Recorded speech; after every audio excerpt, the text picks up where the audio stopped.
Alors, troisième partie de ce cours sur les capteurs analogiques, je vais balayer rapidement quelques capteurs que l'on retrouve bien souvent dans nos sujets de concours. Alors, les capteurs les plus communs, ce sont finalement des capteurs résistifs qui vont me permettre, par exemple ici, si j'ai un capteur rotatif avec une rotation, donc d'avoir quelque chose, une information par rapport au positionnement. Je peux avoir une résistance également linéaire qui va me donner une information sur le déplacement. Et effectivement, la façon la plus simple d'exploiter ce type de capteur, c'est de passer par un pont diviseur. Sauf que, attention, là, j'ai bien une information résistance qui est bien proportionnelle à l'angle, ici balayé par mon capteur résistif rotatif, ou une résistance qui est bien proportionnelle à la longueur du déplacement, mais dès l'instant où je vais insérer ça dans un pont diviseur, le pont diviseur, vous vous rappelez que c'est R sur, c'est U fois R sur R0 plus R, et donc j'ai quelque chose qui devient non linéaire tout de suite.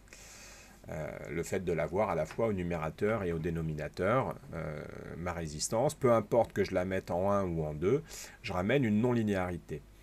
Donc, c'est pas parce qu'on part d'un élément linéaire que la caractéristique qu'on va exploiter, en tout cas si on le fait simplement par un bête pont diviseur, qu'on obtiendra une relation linéaire. Mais enfin, voilà le capteur, des capteurs ici d'angle ou de position que l'on peut facilement obtenir avec un capteur résistif. On a des résistances qui sont sensibles à la température, donc on les classe, on l'a déjà vu, en deux catégories, donc les CTP, résistance à coefficient de température positif. Ici, un exemple de résistance platine, la PT100. La PT100 nous dit qu'on sera à 100 ohms pour θ égale 0 degré Celsius. Ici, c'est le R0, donc qui vaudrait 100, et le coefficient A est donné par le constructeur, et donc on a une résistance qui varie ici linéairement en fonction de la température. Encore une fois, ça paraît très pratique, mais pour exploiter ça, le pont diviseur ne paraît pas approprié. Alors pour exploiter cette variation, il nous faudrait en fait un générateur de courant qui va faire passer dans notre capteur résistif un courant constant, et donc du coup là j'ai bien U égale RI, et là j'ai finalement une tension qui va bien garder sa linéarité par rapport à la linéarité de mon élément sensible. Sauf que voilà, c'est très facile pour moi de dessiner un générateur de courant. On le verra en TD, c'est un petit peu moins simple, sans être très compliqué non plus, de le réaliser. Mais l'idée, en tout cas, pour exploiter la caractéristique linéaire de notre capteur résistif, ça sera de lui faire passer un courant constant, donc le pont diviseur de tension n'est pas forcément une bonne idée pour exploiter ce type de capteur. On a des résistances CTN, résistance à coefficient de température négatif, dont la physique nous dit que R, c'est R0 exponentielle 1 sur T moins 1 sur T0. R0 étant la valeur de la résistance lorsque T égale T0. On voit qu'ici, si on fait T égale T0, ce terme-là s'annule, exponentielle 0, ça fait 1, etc. On retrouve R égale R0. Donc ici, ça serait la valeur de la résistance que l'on trouve là. Et voilà, donc là on est sur une caractéristique qui n'est pas linéaire, alors on fera un cours qui n'est pas, un exercice pardon, qui est très calculatoire pour essayer de voir comment on calcule cette résistance, enfin comment est-ce qu'on linéarise cette caractéristique.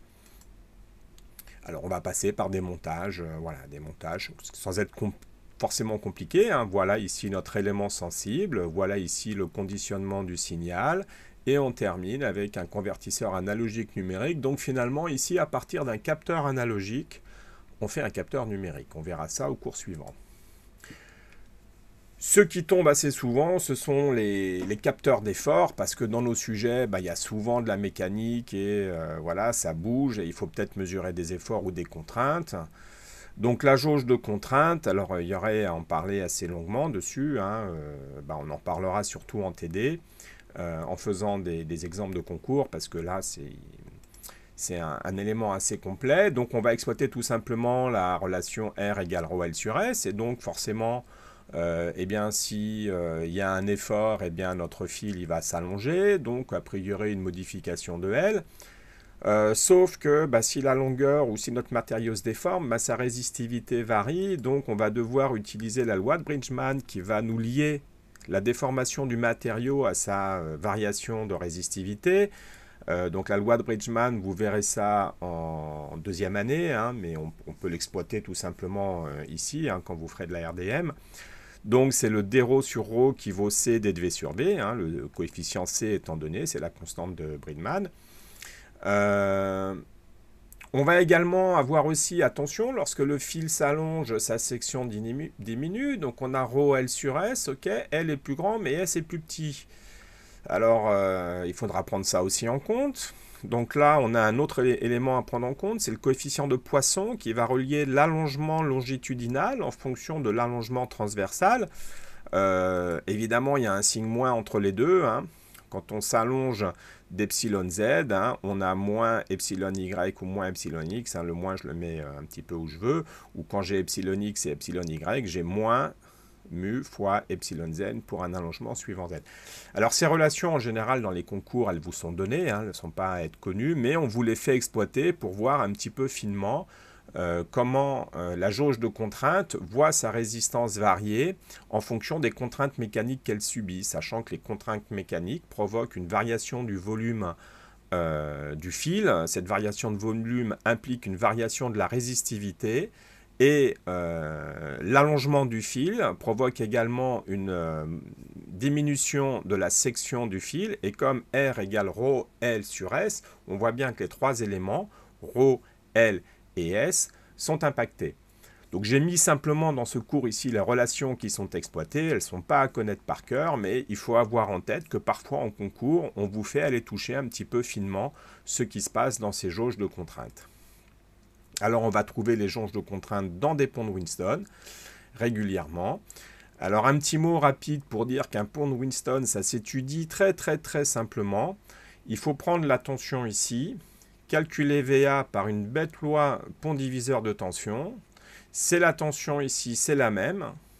D'accord? On calcule VB. Et du coup, on a la tension à l'entrée de l'ampli. Hop, VAB, tout simplement, VB moins VA. Voilà, donc ça, c'est pas très compliqué. Alors, génératrice tachymétrique, c'est tout simplement un petit moteur à courant continu qui a été fabriqué exprès, donc avec une faible inertie, avec une stabilité de tension, etc.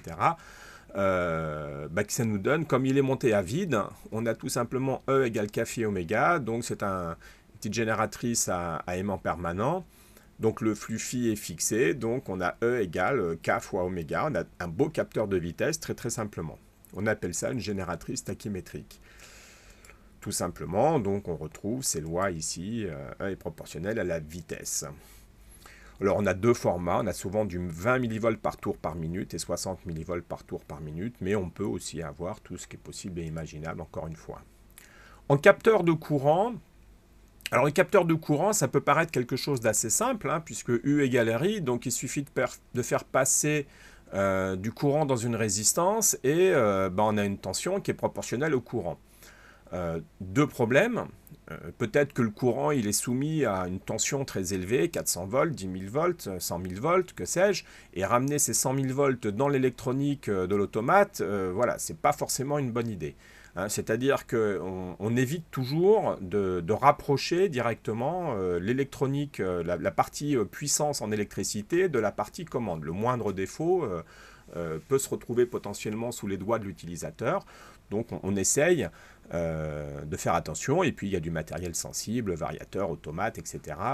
Qu'il faut essayer de protéger. Donc déjà, ce n'est pas forcément une très bonne idée en termes de sécurité. En plus de ça, gros courant veut dire petite résistance, hein, toute petite résistance, donc ça, c'est pas très grave. Mais si j'ai un petit courant, pour obtenir une tension suffisamment élevée, il me faut une grosse résistance. Or, cette grosse résistance va venir perturber mon circuit, et dans tous les cas, j'ai quand même du RI carré. Donc, même si j'ai gros courant et petite tension, si j'ai 100 ampères et puis que je mesure 1 volt, j'ai quand même 100 watts, hein, de perte. Donc, vous voyez, là, j'ai 40 ampères, et sur ce qu'on appelle un shunt, hein, donc ça, c'est tout simplement, on a quand même 0,1 volt, c'est un capteur qui consomme 4 watts. Alors, est-ce que c'est beaucoup? Est-ce que c'est pas beaucoup? Non, 4 watts, a priori, quand on a 40 ampères, ça ne sera pas beaucoup, mais on n'a que 0,1 volt. Donc, le signal, derrière, il faudra l'amplifier pour obtenir un signal dans la gamme des 0,10 volts, donc il faudra l'amplifier d'un facteur 100. Donc on trouve ce genre de mesures de courant, ce ne sont pas les plus courantes, hein. On appelle ça un shunt. Ce qui est beaucoup plus utilisé maintenant, c'est la sonde à effet Hall, hein. On va avoir quelque part, très schématiquement, donc un courant I ici qui va provoquer un flux. On va mettre ici un élément, un morceau dans le circuit magnétique qui va mesurer ce flux et qui va quelque part travailler pour générer un courant petit i et générer un fluideux. Et l'asservissement va tendre à garder le flux ici nul. Donc si le flux est nul, c'est que φ1 égale φ2, donc on retrouve le rapport de courant ici au niveau du rapport du nombre de spires. Donc il suffit de mesurer ce courant petit i ici ou de voir quel courant on a à mesurer. Le gros avantage, c'est que on ne vient pas toucher le circuit ici de puissance. C'est-à-dire que voilà, il passe dans ce circuit magnétique, mais il n'est absolument pas en contact avec notre mesure de courant ici. Voilà, ça c'est un capteur qu'on appelle sonde à effet Hall et c'est maintenant extrêmement répandu. Les circuits le font tout seuls. Voilà. Et le gros avantage, c'est qu'on n'ouvre pas le circuit pour insérer quelque chose dans le circuit de mesure du courant. Voilà, donc on a fait là un petit balayage rapide des capteurs et une petite présentation rapide des capteurs analogiques. On exploitera tout ça dans nos TD.